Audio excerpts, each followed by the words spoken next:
할렐루야. 자, 오늘은 교회 절기로 성령 강림 주일입니다. 그리고 또한 존 웨슬리 회심 기념 주일입니다.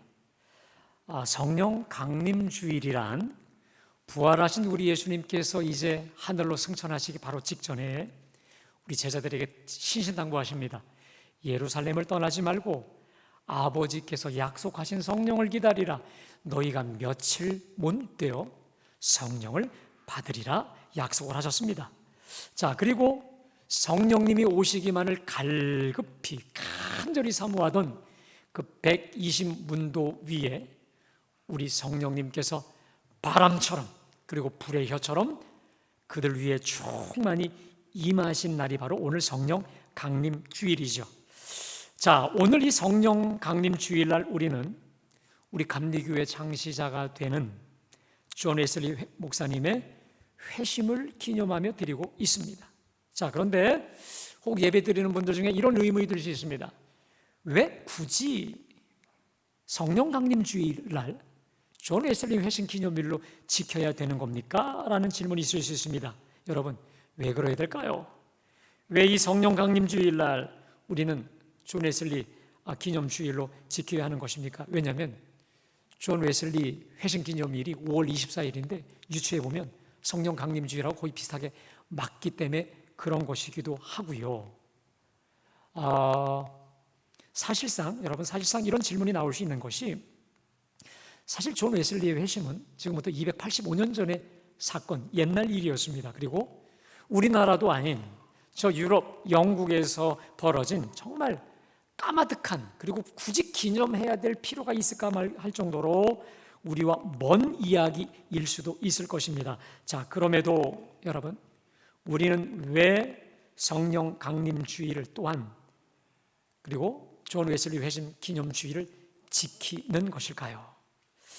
자, 그 이유가 있는데 그것은요, 첫 번째로 존 웨슬리 목사님의 회심이 너무도 성경적이고 복음적인 회심이었기 때문에 그렇습니다. 또 하나, 그의 회심은 자신의 능력과 자신의 그 어떤 노력으로서가 아니라 오직 전적인 성령의 역사로 이루어진 회심이었기 때문에 그렇습니다.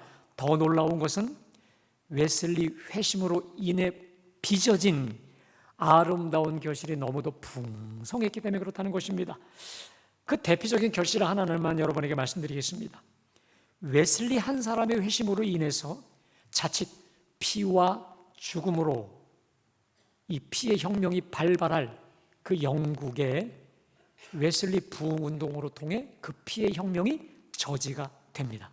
여러분 잘 아시겠지만 역사를 통해 이 프랑스, 독일, 러시아 등은 모든 거의 대부분의 나라들이 사회 부조리와 사회 모순에 반발하여 피의 혁명을 혹독하게 치루었습니다. 실제로 18세기 영국은요, 산업혁명으로 인해서 정말 이 노동자들이 폭발할 만큼 이 불만과 부조리로 가득한 땅이었습니다.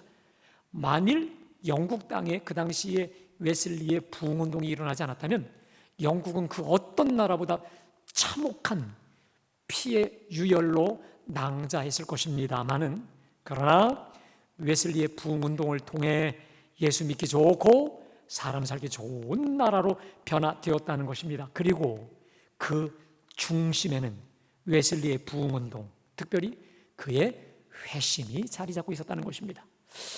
여러분, 저는 사실 개인적으로 감리교 목사이면서 특별히 웨슬리의 후예이지 않겠습니까? 그런데 제가요, 웨슬리를 배우면 배울수록, 웨슬리를 알면 알수록 마치 이 금맥처럼 너무도 배울 것이 심오하고 깊고 너무도 풍성합니다.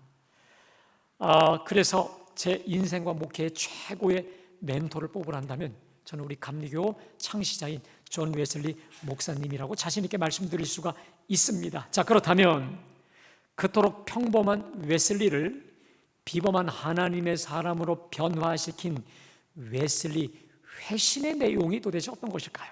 자, 한번 좀 올려주실까요? 자, 이게 웨슬리의 5월 24일자 일기에 나오는 일기입니다. 한번 제가 읽어드리겠습니다.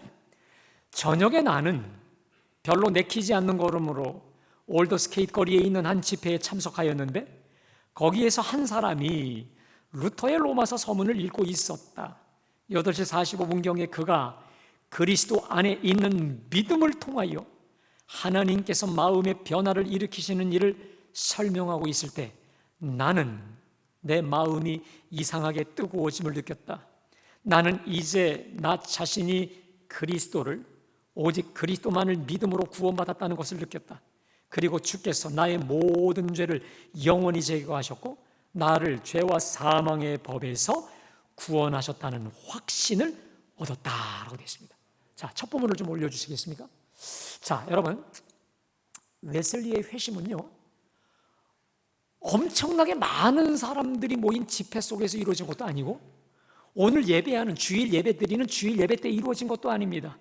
도리어 몇 명 모이지 않는 저 모라비안 교도들의 조그마한 그 올더스케이트 기도 모임에서 이루어진 것입니다.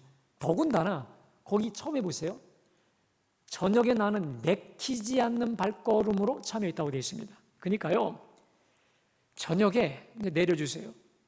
그 기도 모임에 가고 싶거나 은혜를 충만하게 받고 싶은 그 마음으로 간 것도 아니라 어쩔 수 없이 내키지 않는 마음으로 가다가 벌어진 쾌거였다는 것입니다.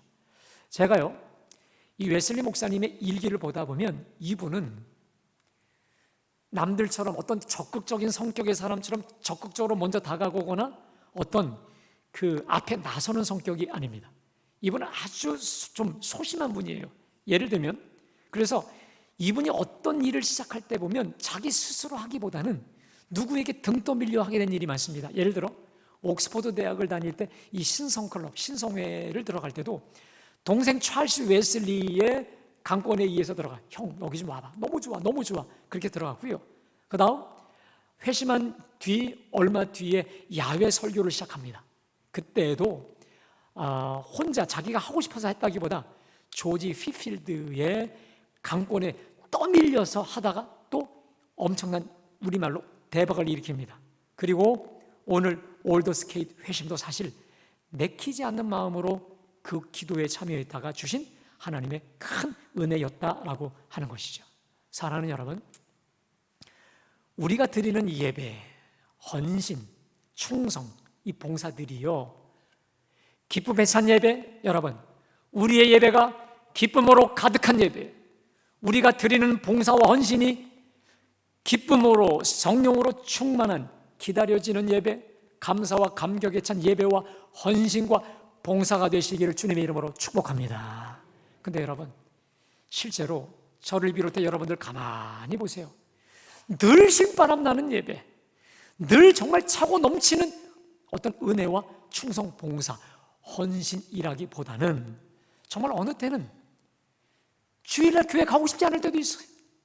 예배 드리고 싶지 않을 때도 있어요. 또 하나님께 물질 드리고 싶지 않을 때도 있어요. 헌신, 봉사하고 싶지 않을 때도 있다라고 하는 것이죠. 근데요 우리 하나님의 기대하지 않은 놀라운 은혜가 부어지는 때가 언제입니까? 오늘 웨슬리처럼 내키지 않았지만 그다지 썩 마음에 들진 않았지만 그럼에도 꾸준하게 변함없이 한결같이 그 자리를 지켰을 때 기대하지 않은 놀라운 은혜 부어 주시는 줄로 믿습니다. 이게 바로 웨슬리 목사님을 통해 배우는 한 가지 중요한 신앙생활의 원리입니다. 내키지 않을지라도 마음에 그렇게 신바람이 나지 않더라도 가야 되니까, 지켜야 되니까, 드려야 되니까 드리는 예배, 헌금, 봉사, 우리 하나님 기뻐 받으시는 줄로 믿습니다. 자, 비록 내키지 않은 채로 이 기도 모임에 참석했습니다. 그런데 누군가가 루터의 로마서 주석 서문을 읽고 있었습니다. 자, 그 사람이 누구냐? 윌리엄 홀란드라고 하는 사람인데, 자, 그러면 로마서 중에서 구체적으로 어떤 부분에 대한 그 해설서를 읽고 있었느냐라는 것인데, 그게 바로 로마서 1장 17절의 내용이었습니다. 자, 우리 함께 다 같이 봉독합니다. 복음에는 하나님의 의가 나타나서 믿음으로 믿음에 이르게 하나니 기록된 바 오직 의인은 믿음으로 말미암아 살리라. 그렇습니다. 복음에는 우리를 의롭게 만드는 하나님의 의가 나타나 있는데 그 하나님의 의는 행위가 아니라 믿음에서 믿음으로 이르게 한다. 그래서 오직 의인은 믿음으로 말미암아 살리라 라고 하는 이 부분에 대한 주석, 해석을 읽고 있었던 것입니다. 자, 그런데 바로 그 해설서를 읽고 있을 도중에 웨슬리 심정에 큰 변화가 오며 회심을 경험합니다. 자, 그 다음 띄워줘 보시겠습니까? 우리 함께 다 같이 읽습니다. 시작. 나는 내 마음이 이상하게 뜨거워짐을 느꼈다라는 거야. 그 로마서 1장 17절을 향한 그 주석과 해석을 쫙 누군가가 그냥 이렇게 낭독만 하고 있었는데 내 마음이 이상하게 뜨거워짐을 느꼈다는 것입니다. 자, 여러분 이 구절이 영어 성경에 보면 I felt my heart strangely warmed라고 되어 있습니다. 자, 거기 맨 처음에 I felt, 내가 느꼈다라는 거예요. 느꼈다. 이게 뭡니까? 내가 체험했다, 내가 경험했다라고 하는 거 아니겠습니까? 내려주세요. 여러분, 우리네 신앙이 견고하고 흔들림 없는 신앙이 되려면 체험적 신앙이 되어야 될 줄로 믿습니다. 누가 이랬대 저랬대 그런가 보다. 여러분, 그런 신앙 상태로는요, 우리 삶에 원치 않는 위기와 환란이 오면 쉽게 무너지기 쉽습니다. 그러나 분명한 기도 응답의 확신, 기도 응답의 간증과 체험이 있는 사람은 어떤 시련과 환란이 와도 기도하면 된다라는 거야. 기도하면 하나님이 이건 능히 이기게 하신다라고 하는 경험이 있기 때문에 그 경험을 바탕으로 다시 일어나게 된다라고 하는 것입니다. 여러분, 특별히 예수 만난 체험, 성령 체험이 없을 때 사람은 흔들립니다. 자, 그런데 이 예수 체험, 성령 체험은요, 빠르면 빠를수록, 어리면 어릴수록 좋다라는 것입니다. 지지난주입니다. 제가 우리 성동 광진지방 교회학교 관계자 여러분들과 만난 일이 있었는데 그 중에 어느 장로님이 이런 얘기하는 거예요. 목사님, 어린아이일수록 뇌가 말랑말랑합니다. 그만큼 더 부드럽고 말랑말랑할 수가 없기 때문에 바로 그때 믿음을 주입하고 하나님 신앙을, 성령을 심을 심어주어야 그가 끝까지 흔들림 없지. 일단 사람이 나이가 들어가면 고정관념 때문에 굳어져서 잘 듣지 않습니다. 어릴 때가 기회입니다라고 하는 참 감동적인 대화를 나눈 적이 있었습니다. 저는요 18살 고등학교 2학년 때 예수님을 인격적으로 만나는 성령 체험을 하였고요, 그리고 20대 후반에 방언의 은사를 받았습니다. 그런데 저보다 더 어린 나이에 성령 체험을 하고 특별히 10대 초반에 방언과 또 신유와 예언과 통변의 은사를 받은 사람들을 제가 알고 있습니다. 그 사람들의 이게 기도해보면 기도의 파워가 달라요. 특별히 기도하는 중에 하나님의 뜻을 분별해내는 그 영의 지각, 지혜 자체가 달라요. 여러분, 그런 의미에서 이번 부흥성회가 우리 자녀들은 물론이거니와 여러분 모두의 인생의 전환점이 되게 하실 줄로 믿습니다. 그래서 우리 자녀들과 함께 한 시간도 빠짐없이 우리 모두 다 나와 참여하여 크게 성령 체험하며 주님 만나는 은총의 기회가 되시기를 주님의 이름으로 축복합니다. 다시 좀 띄워주실까요? 자, 내가 경험했다는 거예요. 경험했다는 거야. I felt, 그다음 아니요, 아까 바로 전에 내가 경험했는데 뭘 경험했느냐? 내 마음이 이상하게 뜨거워지는 걸 느꼈다는 겁니다. 여러분, 우리 기독교는 마음의 종교입니다.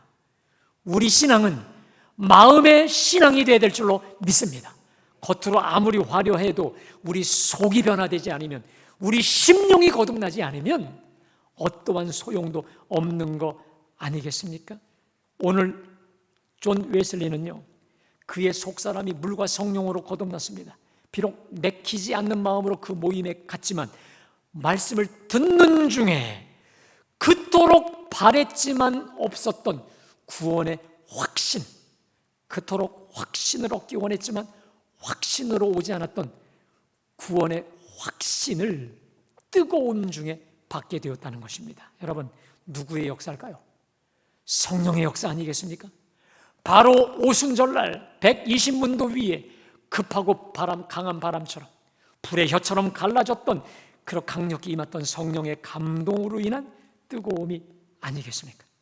그토록 경험하고 싶고 누리고 싶었던 구원의 확신, 거듭남과 중생의 은총을 이제 비로소 온몸으로 경험케 된 거 아니겠습니까?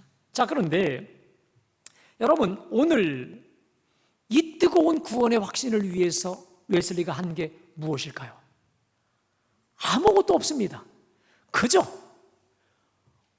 복음에는 하나님의 의가 나타나서 그 의는 믿음에서 믿음으로 이릅니다. 그 하나님의 놀라운 거룩하게 하는, 우리를 구원케 하는 그 의는 믿음으로 이르게 합니다. 오직 의인은 믿음으로 말미암아 살리라. 단지 이 말씀을 들었고 이 말씀에 대한 해석만 들었을 뿐입니다. 그랬을 때 이상하게 마음이 뜨거워지면서 구원의 확신이 밀려온 것입니다. 자, 그러면서 웨슬리가 이런 고백을 하죠. 좀 띄워주실까요? 우리 다 같이 읽습니다. 시작.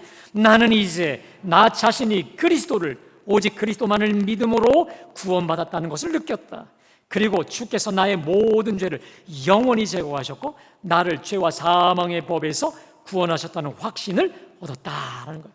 여러분, 나는 이제 나 자신이 그리스도를 믿음으로 구원받았다는 것을 느꼈다는 거예요. 그리고 주께서 나의 모든 죄를 영원히 제거하셨고 나를 죄와 사망의 법에서 구원하셨다는 확신을 얻었습니다. 그러니까요, 우리 예수님께서 날 위해 죽으신 나의 구세주 되셨다라고 하는 구원의 확신을 얻게 된 거 아니겠습니까? 근데 여러분, 가만히 보면 이거 너무 당연한 내용 아니겠습니까? 오늘 예배하는 저와 여러분에게 저게 뭐 그렇게 특별해? 나도 예수님이 날 위해 죽으신 나의 구세주, 나의 하나님, 나의 속죄주 되신 거 누구나 다 믿고 확신하고 있는 것인데 왜 그토록 웨슬리에게 감격스럽고 특별할 수밖에 없었던 것일까요? 여러분, 바로 오늘 우리는 여기서 웨슬리 회심이 어떤 회심인지 그 본질이 드러나게 됩니다. 자, 좀 띄워주실까요? 우리 다 같이 있습니다. 시작. 율법적 신앙에서 복음적 신앙으로의 회심. 저를 따라하겠습니다. 율법적 신앙에서 복음적 신앙으로. 이게 무슨 말입니까? 그동안에 웨슬리가 가지고 있었던 신앙은 율법적 신앙이었다는 거예요. 그런데 오늘 올더 스케일 이 사건을 통해서 복음적 신앙으로 사람이 온전히 회심, 변화되었다라고 하는 것이죠. 자, 그러면 여러분, 율법적 신앙이라는 게 도대체 뭐고 복음적 신앙이라는 건 또 도대체 뭐예요? 제가 여러분에게 간단하게 말씀드립니다. 율법적 신앙이란 그 신앙생활의 주체가 나예요. 내가 열심히, 내가 최선을 다해 봉사하고 예배하고 구원을 위해 최선을 다하는 것입니다. 반면에 복음적 회심은 그 신앙의 주체가 내가 아닙니다. 주님이, 하나님이 주어가 되는 겁니다. 아멘. 주 예수님이 주어와 주체가 되셔서 이끌어 가시는 겁니다. 더 쉽게 말해 믿음으로 내가 아니라 주님이 그 신앙을 이끌어가는 것입니다. 자, 여러분, 이 율법적 신앙의 대표가 바로 존 웨슬리였는데 이 율법적 신앙을 갖고 있는 사람들의 위험성이 뭔지 아십니까? 내가 스스로 열심히 봉사해요. 내가 스스로 열심히 헌신도해요. 내가 스스로 열심히 노력하는 신앙생활을 합니다. 훌륭하죠. 대단하죠. 그런데 이 사람들에게 있는 위험성이 하나 있습니다. 구원도, 하나님 주시는 구원도 이렇게 생각합니다. 하나님의 구원 그냥 주셔? 구원받을 만한 준비된 그릇이 돼야지. 구원받을 만한 어떤 공로와 선행과 노력이 있어야죠. 누가 그랬을까? 웨슬리가 그랬습니다. 그리고 특별히 당시 웨슬리가 속해 있었던 성공회가 그랬고요. 가톨릭도 역시 믿음만이 아니라 공로주의, 다시 말해 선행, 의인화 사상이 짙습니다. 그래서 웨슬리는 하나님 주시는 구원과 거룩함과 성화의 은총을 얻기 위해 누구보다 철저하고 완벽한 규칙적인 그리고 선행에 최선을 다했다라고 하는 것입니다. 여러분, 예를 들면 존 웨슬리가 옥스퍼드 대학에 들어가서 신성회라고 하는 거룩한 이 동호회를 같이 이제 멤버가 되는데, 여러분 거기 세운 규칙들 한번 보실까요? 한번 좀 띄워줘 보실까요? 이게 신성의 규칙입니다. 자, 보세요. 일찍 일어나고 일찍 잠자기, 매일 새벽 4시 이상, 규칙적인 자기 성찰과 기도, 매일 새벽 4시부터 5시 1시간, 저녁에 1시간 성경 읽고 기도, 취침 전 1시간 동안 자기 성찰, 영적 독서, 경건 서적을 읽고 내적 성결과 성결의 실천을 증진하기 위한 토론과 대화, 매일 영적 일기를 쓰고 한 주간에 하루는 편지를 쓰고, 영국 국교회의 모든 공중예배와 기도에 반드시 참여, 영국 국교회의 모든 법과 규칙을 따르고 매일 9시, 12시, 오후 3시, 6시에 매일 기도, 매주 수요일과 금요일에 금식, 오후 3시까지 아무것도 먹지 않아, 매주 1시간씩 사람들에게 전도하고 신앙생활에 관해 권면, 모든 대화에서 논쟁을 피하고 내적 성결의 증진과 성결의 실천에 유익한 대화만, 또 중보기도, 감옥의 죄수도 방문, 매주 정기적으로 병든 사람을 방문하는 것, 가난한 사람을 방문하는 것, 가난한 집 아이들을 위해 학교를 설립하여 가르치고 수입 중에 자신의 필수적인 생활비를 제외하고 모든 것을 남에게 주는, 여러분 대단하고 탕월한 삶의 원칙과 규칙들이죠. 정말 우리가 이렇게 살아야 될 것입니다. 자, 여러분, 이 웨슬리가 신성에 들어간 것도 그렇고 이렇게 철저한 규칙대로 살았던 목적은 여기 뭐냐면, 한번 따라하겠습니다. 마음과 생활의 성결. 쉽게 말하면 웨슬리의 마음 중심과 삶이 하나님 앞에 거룩하고 성결하여 그리스도인의 완전한 성결과 성화를 위해 이 규칙들을 잡았고 이대로 순종하려고 달려갔습니다. 정말 귀한 것입니다. 정말 대단한 것이었습니다. 이렇게 살아야 돼요. 자, 그런데 문제는 뭐냐면, 웨슬리 마음에는 단지 내 마음이 성결하고 내 삶이 하나님 앞에 거룩한 삶을 이루는 건 좋아요. 그런데 은연중에 하나님 주시는 구원도, 구원의 확신도, 내가 이렇게 규칙적으로 기도와 말씀과 선행과 이 모든 자기 열심을 통할 때 우리 보통 지성이면 감천이다, 이게 성공에 갖고 있는 공로주의 사상이거든요. 이것에 근거해서 더 열심히 최선을 다했다라고 하는 것이죠. 자, 그런데 언제 이 자기 공로주의, 자기 자기 열심 사상이 무너졌느냐? 웨슬리가 선교사의 신분으로 미국 신대륙 원주민 선교를 가서 와르르 무너집니다. 자, 웨슬리는 오를도프라고 하는 그 유명한 그 사업가가 있습니다. 이 사람이 이 감옥에 있는, 영국에 있는 죄수들을 그 일자리를 위해서 이제 미국 신대륙을 개척한다고 했을 때 선교사로 부탁을 합니다. 그때 쾌히 기쁨으로 갑니다. 두 가지 때문에 갑니다. 첫 번째, 그 당시 아직 미국이 나라가 세워지기 전이었는데, 미국 신대륙 조지아에 가면 그 원주민들은 누구보다도 순진하고 문명과 상관이 없기 때문에 깨끗하고 순진해서 복음대로 살 것이다. 그리고 내가 내미는 이 규칙과 생활대로 얼마든지 성결 변화될 수 있겠다고 하는 확신을 가지고 기쁨으로 갑니다. 그런데 간지 단 며칠 만에 이 환상이 깨집니다. 저들 원주민들은 누구보다 저속했고 누구보다 이기적이었어요. 누구보다 미신적이고 악마적이고 얼마나 사나웠는지 뼈저리게 체험합니다. 그럼에도 웨슬리에게는 소망이 있었습니다. 자신이 짜놓은 엄격한 시간 계획에 맞추어 살도록 강요하고 또 강권합니다. 여러분 생각해 보세요. 매일 옷 벗고요, 맨발로 아무런 그런, 물론 나름대로 규칙은 있지만 이러한 규칙 없이 살던 사람들에게 마치 수도원과 같은 이 규칙을 뒤밀어 버렸으니 여러분 미쳐버리죠. 돌아버리죠. 웨슬리하고 매일 싸우는 거예요. 매일 다툼과 분쟁과 그냥 쫓겨다니는 이런 다툼에 휩싸이면서 결국 웨슬리는 도망쳐 조지아 선교에 나오게 되고 실패하게 됩니다. 이 조지아 선교 실패를 통해서 웨슬리는 엄청 좌절과 낙심을 합니다. 그리고 이 선교를 통해서 인간이 얼마나 죄로 가득한 타락한 죄인이요, 그리고 자신이 무력하고 무능한 죄인임을 깨닫게 됩니다. 그리고 이 참혹한 실패를 통해 웨슬리가 이런 말을 남겼다고 합니다. 한번 띄워주실까요? 함께 다 같이 읽어볼까요? 자, 시작!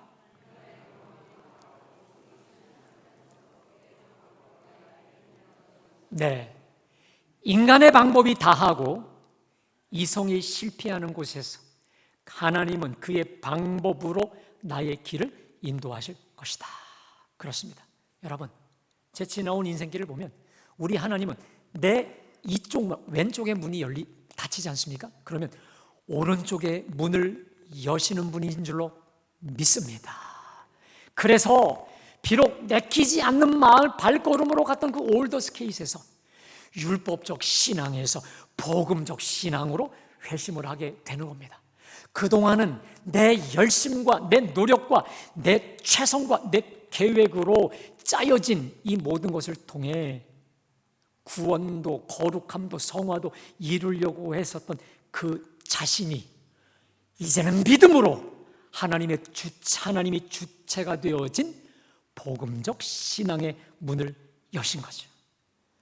오늘 웨슬리의 올더스케이트 회심 이후에 우리 하나님은 존 웨슬리를 마치 주님의 손에 붙들린 몽당 연필처럼 사용하시면서 웨슬리는 주께서 인도하시는 대로 따라갑니다. 믿음으로 온전히 주께 맡겨진 인생이 되어 가는 곳곳마다 부흥을 일으키며 저 영국을 피해 혁명에서 일으키는 구출하는 위대한 종으로 쓰임받게 된 것이죠. 사랑하는 여러분, 내가 하죠. 내가 하면 아무리 잘해도 내 수준, 내 사이즈를 벗어날 수 없습니다. 그러나 주님을 믿고 주님께 전폭 맡기면 주님이 하십니다. 그때 하나님 수준, 하나님 사이즈로 역사하시고 이끄시는 줄로 믿습니다.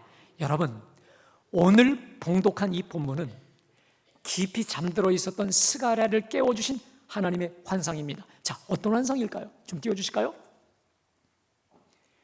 지금 스가랴가 잠을 자고 있는데 환상 중에 보여주신 게 가운데 금촛대가 있습니다. 근데 금촛대가 활활 불이 타고 있어요. 근데 어떻게 이게 불이 타나 봤더니 양쪽에 올리브 나무가 있습니다. 그런데 올리브 나무에서 나오는 기름을 통해서 이 금잔대가 활활 불이 타고 있는 것을 보게 된 겁니다. 자, 스가랴가 묻습니다. 주님, 이게 도대체 무슨 환상입니까? 주의 천사가 말합니다. 이것이 뭔지 모르느냐? 예, 모릅니다. 그러자 주의 천사가 이렇게 말합니다. 여호와 하나님께서 이것은 스룹바벨에게 주신 환상인데 만군의 여호와께서 스룹바벨에게 주신 환상이다. 자, 그 내용 바로 6절입니다. 우리 다 같이 함께 봉독합니다. 시작. 이는 힘으로 되지 아니하며 능력으로 되지 아니하고 오직 나의 영으로 되느니라. 할렐루야. 여러분, 이게 뭘까요? 여기서 이는이 뭡니까? 성전 건축입니다. 자, 유다의 총독인 수룹바벨은 바벨론에서 포로에서 귀환한 이후에 열심을 다해 하나님의 성전을 지어드리려고 최선을 다해 애를 썼습니다. 그러나 도비야, 산발랏 그 수많은 반발하는 무리 방해꾼들에 의해서 성전 건축이 무산이 됩니다. 그리고 16년 동안 모든 게 올수독됩니다. 그래서 그 어떤 의욕도 성전 건축을 향한 그런 열정도 다 사라졌을 때 우리 주님이 주신 말씀이에요. 다시 말해, 성전 건축은 내 자신의 힘과 노력으로 기술로 세워지는 게 아니라는 거예요. 물론 너의 최선의 노력도 필요하지만 거기에 플러스 오직 주의 영으로 되느니라. 할렐루야. 나의 최선 위에 성령의 기름 부으심이 동반되지 않고서는 불가능하다라고 하는 거 아니겠습니까? 다시 한번 이 말씀 띄워주실까요? 여러분, 우리 한번 다 같이요. 시작. 이는 힘으로 되지 아니하며 능력으로 되지 아니하고 오직 나의 영으로 되느니라. 사랑하는 여러분, 내 힘으로 될 수 없는 일이 주님이 주의 영으로 도우실 때 되게 하실 줄로 믿습니다. 여러분, 신앙생활이 뭘까요? 주의 영으로 되는 생활이 바로 신앙생활 아니겠습니까? 그래서 주님이 친히 주인이 되셔서 그를 사로잡을 때 어떤 일이 벌어질까요? 자, 우리 7절 말씀 함께 다 같이 봉독합니다. 큰 산아, 내가 무엇이냐? 내가 수르바벨 앞에서 평지가 되리라. 그가 머릿돌을 내놓을 때에 무리가 외치기를 은총이 그에게 있을지어다. 지금 수르바벨 앞에 수르바벨을 가로막는 그 어마어마한 산들이 태산처럼 너를 막고 있다 할지라도 주의 영이 도우실 때 큰 산아, 내가 무엇이냐? 내가 수르바벨 앞에 평지가 되리라. 할렐루야. 이 말씀을, 이 예언을 스가랴가 수르바벨에게 전해줍니다. 수르바벨은 이 약속의 말씀을 붙잡고, 이 말씀에 붙잡고 다시 건축을 재개하죠. 16년간 수독되었던 건축이 4년 만에 주님의 영으로 완벽히 이루어지게 된 줄로 믿습니다. 사랑하는 여러분, 오늘 이 성령 강림절에 저 웨슬리와 수르바벨이 우리에게 공통적으로 주시는 메시지는 뭘까요? 내가 하면 실패할 것이다. 그러나 주님이 하시면 된다라는 거 아니겠습니까? 오직 주의 영으로 된다는 거 아니겠습니까? 할렐루야. 내 힘과 경험으로 되지 않던 그곳 나의 영으로 되게 할 것이니 내게 맡기라. 믿음으로 전폭으로 맡기라고 하는 그거 아니겠습니까? 사랑하는 여러분, 내가 그토록 최선을 다했지만 무산되고 중지가 되고 중단되었던 바로 그게 무엇입니까? 혹시 내 지혜, 내 기술, 내 경험으로만 최선을 다했던 거 아니겠습니까? 그러나 오늘 성령 강림 주의를 맞는 저와 여러분들에게 당부합니다. 힘으로 능으로 되지 않던 그거 오직 주의 영으로 되게 하실 것을 믿습니다.